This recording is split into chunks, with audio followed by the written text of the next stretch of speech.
வள்ளலார் ரெண்டு விஷயம் வச்சாருங்க மெயினா. என்ன வச்சாரு? அணையா அடுப்பு, அணையா விளக்கு. என்ன தெரியுமா அர்த்தம்? ஒவ்வொருத்தருக்குள்ளேயும் ஒரு அணையா அடுப்பு இருக்கு, ஒவ்வொருத்தருக்குள்ளேயும் ஒரு அணையா விளக்கு இருக்கு. அணையா விளக்கு, ஆன்ம சுரூபமான அணையா விளக்கு, ஒரு இறைத்தன்மை உள்ள இருக்கு.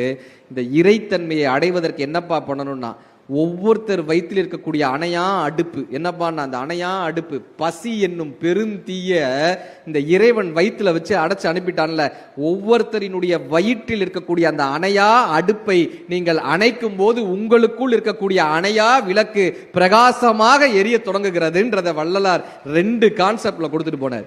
இப்ப நம்ம சம்பாதிக்கிறோம்ல பணம், இந்த பணத்தை எங்க போட்டலாம்? சேர்த்து வைக்கலாம். எங்க போட்டு சேர்த்து வைக்கலாம்?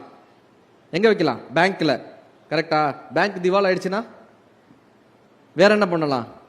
இடம் வாங்கலாம். கரெக்ட். ஆனா அந்த இடம் நமக்கு வரலனா பையனுக்கு இல்ல, இந்த காசை எங்க சேர்த்து வைக்கலாம்? தங்கமா வாங்கி வைக்கலாம். திருடு போயிடுச்சுன்னா இந்த காசை எங்கெங்க சேர்த்து வைக்கலான்னு கேட்கும்போது திருவள்ளுவர் தான் சொன்னாரு, டே நீ சம்பாதிச்ச காசை 7 ஜென்மத்துக்கும் எடுத்துட்டு போக முடியும், செத்ததுக்கு அப்புறம் காசை எடுத்துட்டு போக முடியுமா? ஆனா எடுத்துட்டு போக முடியும்னாரு வள்ளுவர். எப்படி பாடினா, அற்றார் அழிபசி தீர்த்தார் அஃதொருவருக்கு பெற்றார் பொருள்வை புலி. என்ன தெரியுமா அர்த்தம்?